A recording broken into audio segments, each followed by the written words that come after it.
Terpantas, terkini dan sahih. Bila-bila masa, di mana jua. Berita di jari. Subscribe YouTube Buletin TV3. Buletin pagi 10 April bersama saya Amrul Hakim Lokman. Tajuk utama pagi ini. RUU pindah Perlembagaan Persekutuan tidak dapat majoriti 2/3.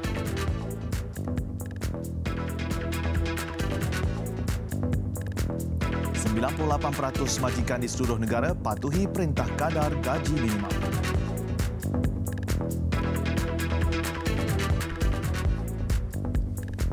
Assalamualaikum dan salam sejahtera. Usaha kerajaan meminda Perlembagaan Persekutuan bagi mengembalikan status asal Sabah dan Sarawak seperti termaktub dalam Perjanjian Pembentukan Malaysia pada 1963 gagal mendapat sokongan 2/3 majoriti undi di Dewan Rakyat malam tadi. Ya, selepas serang undang-undang RUU itu kekurangan 10 undi untuk memperoleh sokongan majoriti 148 undi daripada 222 anggota Parlimen iaitu 2/3 persetujuan anggota Dewan Rakyat.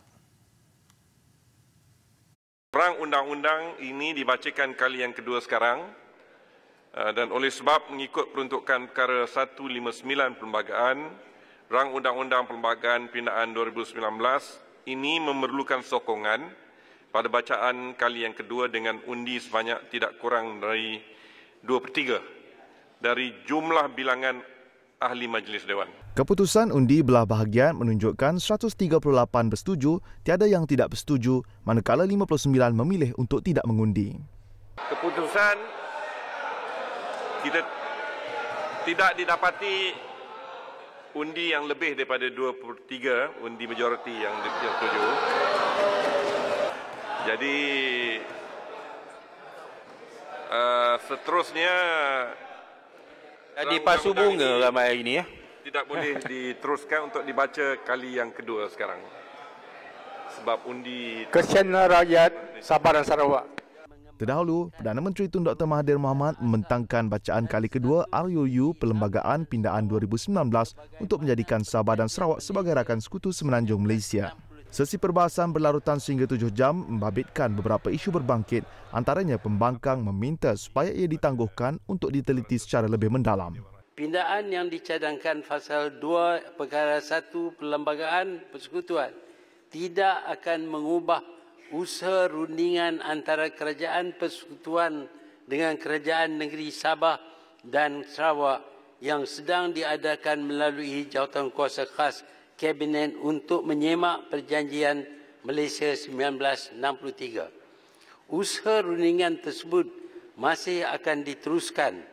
Perdana Menteri bagaimanapun menegaskan pindaan itu adalah titik dan masa yang sangat sesuai bagi Kerajaan Pakatan Harapan mengambil langkah pertama dalam merealisasikan kehendak rakyat Sabah dan Sarawak selaras dengan Perjanjian Malaysia MA 63.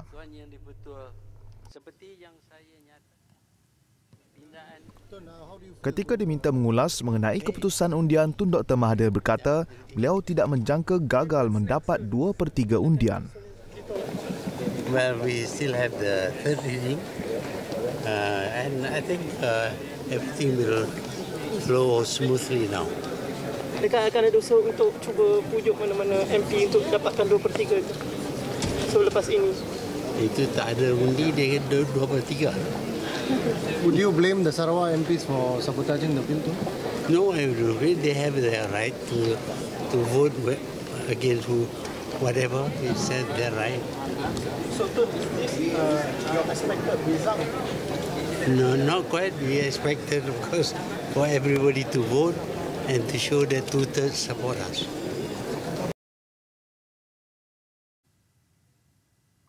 Dalam perkembangan lain, Malaysia sedang mengkaji cadangan mengurangkan kos projek kereta api berkelajuan tinggi HSR Kuala Lumpur, Singapura. Perdana Menteri pada sidang media selepas pemukiman pemimpin Malaysia Singapura berkata kerajaan akan meneruskan perbincangan dengan kerajaan Singapura sebelum tempoh pengantungan berakhir pada 31 Mei 2020. For the water agreement revision as reasonable, and how much is the reasonable price do you think? Whether I answer the second question depends on the answer to the first question. Sebelum itu, ketika mengulas kenyataan Tun Dr. Mahathir, Perdana Menteri Singapura Lee Hsien Loong berkata, Singapura memahami Malaysia memerlukan masa untuk mengkaji semula kos dan sebarang pilihan alternatif. Namun, Republik itu terus melihat HSR sebagai projek yang baik. Justru Lee berharap akan menerima cadangan dari Malaysia tidak lama lagi sebagai usaha untuk bekerjasama dan mencari jalan yang akan memberi manfaat kepada kedua-dua negara.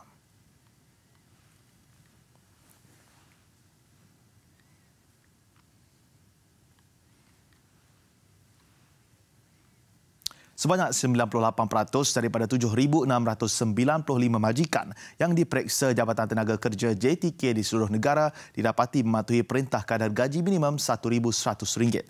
Menurut Timbalan Menteri Sumber Manusia Datuk Mahfuz Omar, pemeriksaan berkenaan itu dibuat bagi tempoh 1 Januari hingga 28 Februari lalu bagi memeriksa aspek-aspek pematuhan undang-undang yang berkaitan dengan perundangan buruh oleh majikan. Daripada 1 Januari 2019 hingga 28 Februari 2019, sebanyak 95 tuntutan kes buruh difailkan oleh pekerja yang mana 66 kes telah diselesaikan, manakala 28 kes masih dalam tindakan JTK. Selain itu, aduan kegagalan majikan membayar gaji... Beliau menjawab soalan Ahli Parlimen Rembau Khairi Jamaluddin mengenai pematuhan majikan terhadap perintah gaji minimum di Dewan Rakyat semalam. Menjawab soalan tambahan mengenai instrumen menggalakkan pembayaran gaji lebih tinggi bagi lepasan universiti selain daripada kadar gaji minimum, jelas Datuk Mahfuz, ia tertakluk kepada persetujuan antara majikan dan pekerja. Jelasnya, kerajaan hanya menyediakan garis panduan kepada majikan untuk menentukan kadar gaji permulaan bagi 160 pekerjaan terpilih berasaskan kemahiran. Namun, hak menentukan kadar gaji ditetapkan oleh majikan serta penerimaan di peringkat pekerja itu sendiri.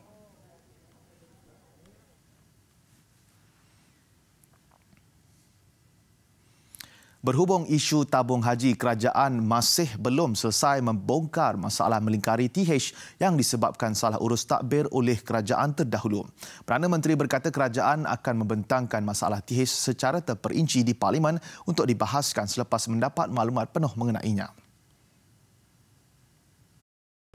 Kita belum selesai masalah tabung haji ini. Secara terperinci kita belum dapat maklumat. Kita perlu tahu secara perinci apa yang berlaku dalam tabung haji. Kenyataan beliau pada sidang media di Parlimen semalam berhubung desakan pemuda UMNO yang mahu kerajaan menubuhkan Suruhanjaya Siasatan Diraja RCI supaya siasatan mengenai TH dibuat secara telus. Jumaat lalu, TH mengumumkan agihan hibah sebanyak 1.25% bagi tahun kewangan 2018 membabitkan bayaran berjumlah RM913 juta kepada 9.3 juta pendepositnya.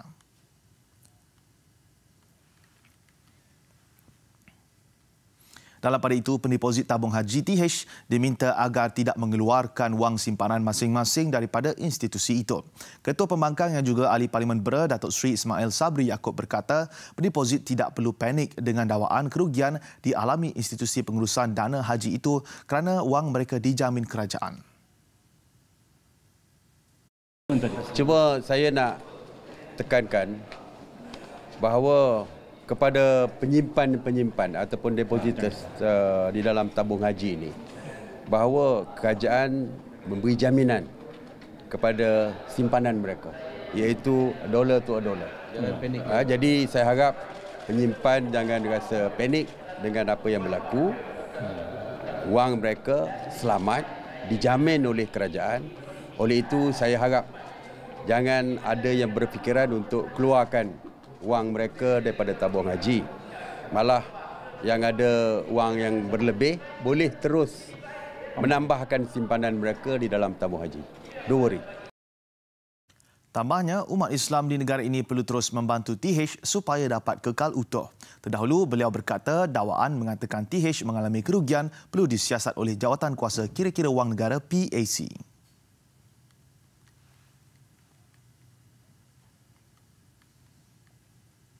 Pelaksanaan projek perintis PKB40 tidak akan menambah kesesakan di fasiliti klinik kerajaan apabila ia mula dilaksanakan pertengahan bulan ini. Menteri Kesihatan Datuk Seri Dr. Zulkifli Ahmad menjelaskan ini kerana saringan kesihatan turut akan dilakukan di klinik swasta yang berdaftar dengan program berkenaan. Ini adalah pendekatan kami sebenar-benarnya. Pelaksanaan PKB40 ini sebenarnya secara rata-ratanya akan dikendalikan oleh pihak swasta klinik swasta. Dan setakat ini permohonan yang dibuat oleh klinik-klinik GP swasta adalah sebanyak 715, yang telah kita protes 704, yang telah kita luluskan adalah 598, yang ditolak 4, dan yang telah juga menandatangani surat penerimaan LOA adalah sebanyak 373 yang berhormat. Dan saya yakin inilah caranya untuk kita yang kerap saya sebutkan tentang kerjasama kolaborasi sinergi publik ataupun awam dan swasta. Dianggarkan seramai 800,000 orang daripada golongan B40 akan menerima manfaat melibatkan peruntukan permulaan RM100 juta.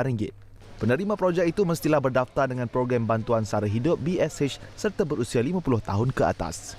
PK B40 bermatlamat untuk mencegah penyakit tidak berjangkit dengan menawarkan 4 pakej utama, iaitu saringan kesihatan, bantuan alat perubatan, insentif melengkapkan rawatan kanser dan insentif tambang pengangkutan. Levy pelepasan bagi semua penumpang udara keluar negara yang akan dilaksanakan mulai Jun ini tidak akan menjejaskan kedatangan pelancong ke Malaysia. Menteri Pelancongan Seni dan Budaya Datuk Muhammadin Ketapi berkata pengenalan cukai seumpama itu telah dilaksanakan di kebanyakan negara luar. Mungkin dia will not affect kita punya pelancong datang. Oleh kerana seluruh negara di dunia ini pun memang ada cukai. Tapi tak juga. Tak terjejas juga, kan? So, kalau kita nak banyak turis datang, tapi kita tak nak pungut cukai, pasal nak turis datang, rugilah kita, kan? Pasal duit itu untuk pembangunan negara, untuk pembangunan rakyat. Semalam, rang undang-undang RUU untuk wujudkan levy pelepasan dibentangkan untuk bacaan pertama di Dewan Rakyat oleh Timbalan Menteri Kewangan Amiruddin Hamzah. Jika diluluskan, seorang yang mahu keluar negara akan dikenakan RM20 jika menuju ke negara ASEAN dan RM40 jika ke negara lain. RUU itu juga menyatakan menteri mempunyai kuasa mengenakan syarj yang berbeza-beza serta boleh meminda kadar levy berkenaan.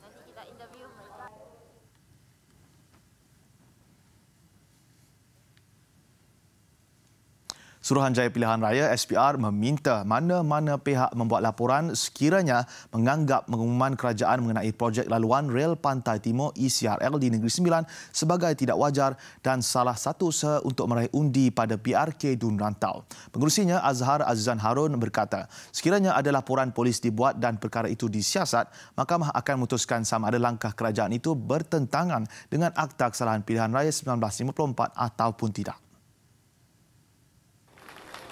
Memang betul projek ECRL itu yang memakan belanja besar sedang dirundingkan semula. Sabtu lalu, Menteri Pengangkutan Anthony Loke dalam ceramah umumnya di Rantau berkata jajaran ECRL disahkan akan diubah dengan memberi manfaat kepada Negeri Sembilan sekiranya ia diteruskan selepas rundingan diadakan dengan kerajaan China hujung bulan ini.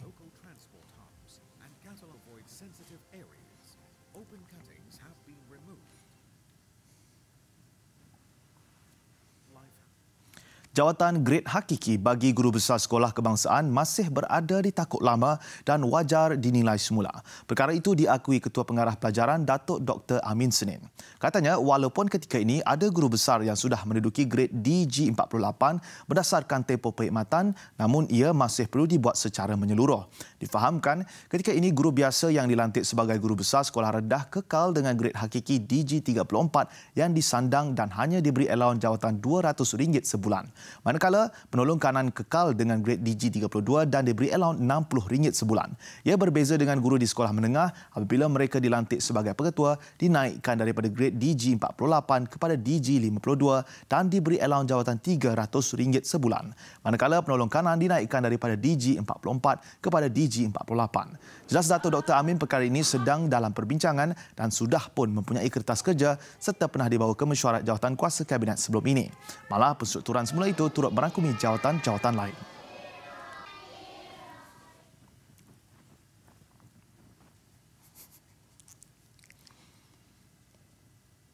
Sebanyak 28,626 unit barangan tiruan pelbagai jenama bernilai hampir RM722,000 dirampas menerusi satu serbuan di 3 buah premis di Lorong Meranti, Jalan Kenanga, Ibu Negara semalam. Serbuan jam 4.30 petang itu dijalankan sepasukan pegawai dan anggota Kementerian Perdagangan Dalam Negeri dan Hal Ehwal Pengguna KPDN HEP Kuala Lumpur bersama wakil dari pemilik cap dagang berdaftar. Timbalan Pengarah Penguatkuasa Cawangan Operasi Khas KPDN HEP Rosli Ahmad berkata pihaknya turut menahan 3 lelaki terdiri daripada 2 warga Bangladesh dan seorang lelaki tempatan berusia dalam lingkungan 20 hingga 30-an. Barangan yang disita kenal pasti daripada bukti-bukti yang kami dapat. Mereka akan mengedarnya di sekitar Lembah Kelang, Pahang, Terengganu dan juga Perak. Dan barangan ini disyaki diperolehi daripada luar negara, daripada negara China dan juga Bangladesh. Beliau berkata demikian pada sidang media di Ibu Pejabat KPDN HEP di Ibu Negara. Ketika serbuan, terdapat sebuah premis yang tiada penghuni, sementara 2 lagi premis mempunyai seorang pemilik dan 2 pekerja. Hasil pemeriksaan pelbagai barangan tiruan terdiri daripada seluar, baju dan topi berjenama dari negara China dan Bangladesh dirampas. Turut dirampas sebuah unit komputer riba dan wang tunai RM5,000 dipercayai daripada hasil jualan. Perintah reman juga dikeluarkan ke atas 3 lelaki terbabit di bawah Seksyen 117 Kanun Tata Cara Jenayah. Siasatan dilakukan di bawah Seksyen 8 Akta Perdagangan 2011.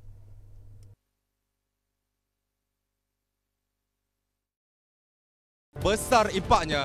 Selepas hasilnya, pantas menampilkan prosiding ini secara keuangan maya. Berita di jari. Subscribe YouTube Bulletin TV3.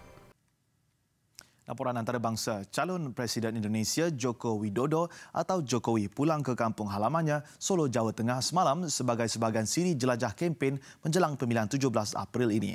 Berbaki 7 hari sebelum pilihan raya diadakan, Jokowi menyeru warga Solo memastikan kemenangannya dengan sokongan yang lebih besar berbanding pilihan raya 2014 iaitu sebanyak 84% undi.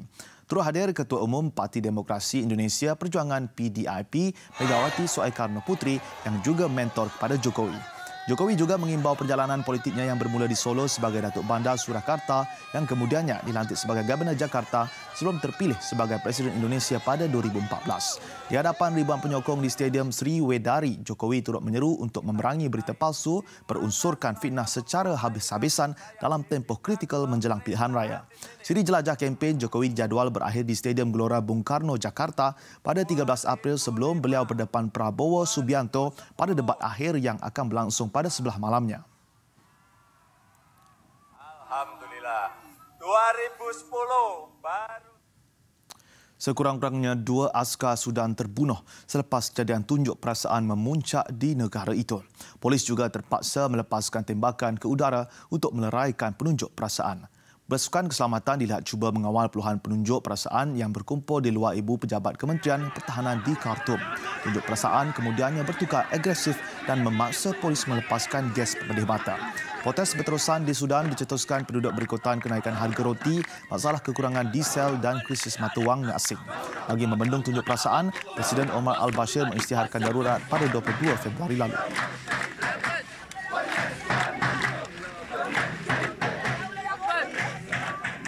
Presiden Iran Hassan Rouhani melabel Amerika Syarikat sebagai pemimpin sebenar pengganas dunia. Rouhani berkata demikian selepas Washington mengklasifikasikan pasukan tentera elit Iran Kor Pengawal Revolusi Iran IRGC sebagai organisasi pengganas. Perkara itu dinyatakan beliau dalam ucapan sempena majlis meraihkan Hari Teknologi Nuklear Iran di Tehran yang disiarkan secara langsung oleh media rasmi negara itu. Rouhani mempertahankan IRGC sebagai pasukan yang memerangi keganasan sejak penubuhannya pada 1979. Rouhani menuduh tentera Amerika Syarikat terlibat secara langsung atau tidak langsung dengan kumpulan pengganas dan kegiatan keganasan. Setiausaha Negara Amerika Syarikat Mike Pompeo ketika membuat pengumuman itu mengeluarkan amaran kepada bank dan perniagaan untuk menamatkan segala urusan dengan IRGC. Ia kali pertama Washington secara rasmi melabel sebuah angkatan tentera negara lain sebagai kumpulan pengganas.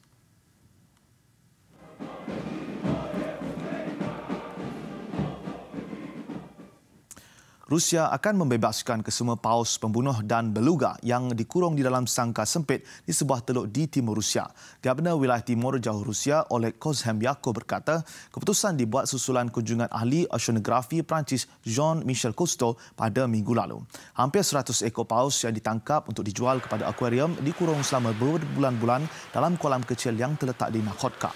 Kes yang menerima julukan sebagai penjara paus mencetuskan kemarahan global. Sekumpulan saintis daripada kumpulan Cousteau dan Rusia akan memutuskan bila serta lokasi haiwan itu akan dibebaskan.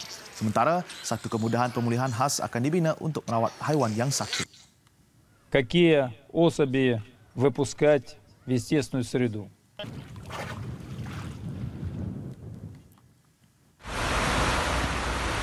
Dalam perkembangan berasingan di Brazil, 10 orang terbunuh manakala kira-kira 3,600 penduduk terpaksa dipindahkan berikutan banjir yang tercetus akibat hujan lebat yang melanda timur laut negara itu. Antara kawasan yang teruk terjejas kejiranan Botafogo di Rio de Janeiro. Hujan lebat yang turun sejak seminggu lalu menyebabkan air naik dengan mendadak dan menjejaskan penduduk setempat. Sementara itu, banjir turut melanda selatan Paraguay dan memaksa sekitar 20,000 orang berpindah. Bagaimanapun, tiada kecederaan atau kerosakan serius dilaporkan setakat ini.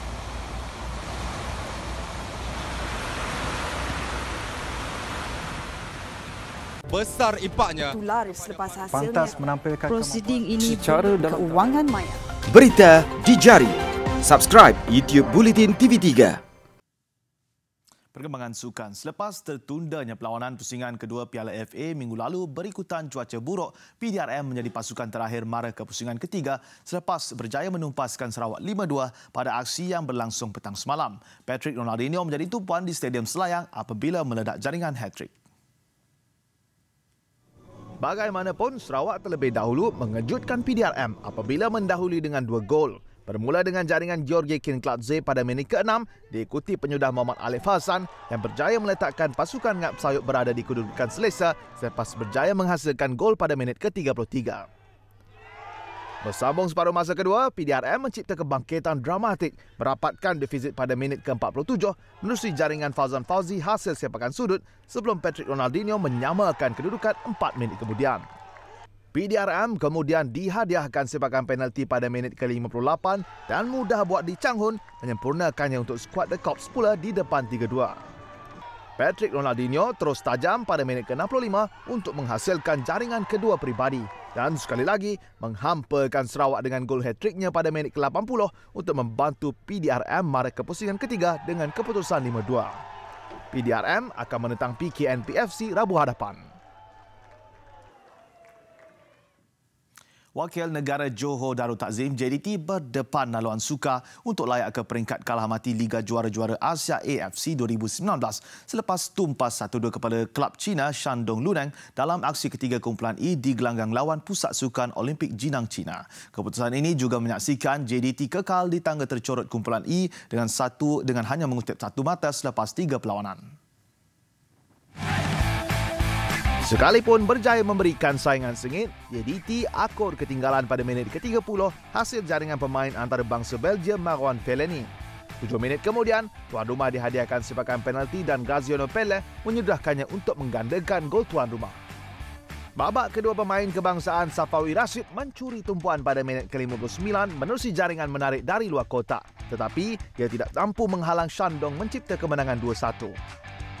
Kekalahan ini adalah yang kedua buat skuad pendahulu Liga Super bimbingan Benjamin Mora itu selepas tewas kepada klub dari Jepun Kashima Antlers dan kemudiannya seri menentang Yongnam FC dari Korea Selatan sebelum ini. JDT kini 4 mata di belakang Shandong Luneng yang menduduki tempat kedua dan ketinggalan 6 mata daripada pendahulu Kashima Antlers. Untuk layak, JDT perlu menang kesemua baki 3 aksi selepas ini untuk mengisi salah satu slot 2 teratas yang akan mara ke peringkat seterusnya. Kesayangan Liga Juara Eropah fasa suku akhir bermula awal pagi tadi menyaksikan 2 klub Inggeris Tottenham Hotspur dan Liverpool memperoleh kelebihan awal dengan mencipta kemenangan pada aksi pertama masing-masing. Spurs menewaskan satu lagi wakil England, Manchester City dengan kemenangan tipis 1-0. Manakala Liverpool yang juga beraksi di arena sendiri menumpaskan FC Porto dari Portugal 2-0. Gelanggang baru Tottenham Hotspur nyata membawa tuah buat skuad kendalian Mauricio Pochettino berdepan Manchester City. Spurs mencetak kemenangan hasil jaringan tunggal bintang Korea Selatan Song Heung-min pada minit ke-78. Sekaligus mengecewakan City yang dibimbing Pep Guardiola sekalipun memiliki beberapa peluang termasuk sepakan penalti yang gagal disempurnakan Sergio Aguero. Kemenangan Spurs bagaimanapun diiringi berita buruk apabila penyerang berbisa Harry Kane terpaksa dikeluarkan akibat kecederaan. Spurs akan membawa kelebihan ini pada aksi timbal balik yang akan berlangsung 18 April depan di gelanggang lawan Stadium Etihad.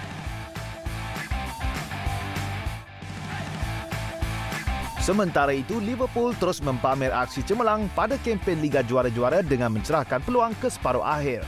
Ia susulan kemenangan 2-0 ke atas FC Porto di arena sendiri di Stadium Anfield.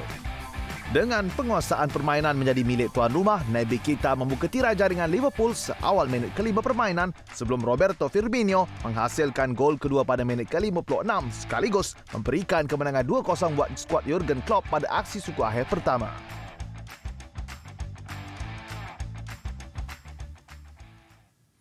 Laporan itu menutup tirai Buletin Pagi. Jangan lupa ikuti lebih banyak berita di platform media sosial Buletin TV3. Saya Abdul Hakim Lokman. Salam hormat dan Assalamualaikum.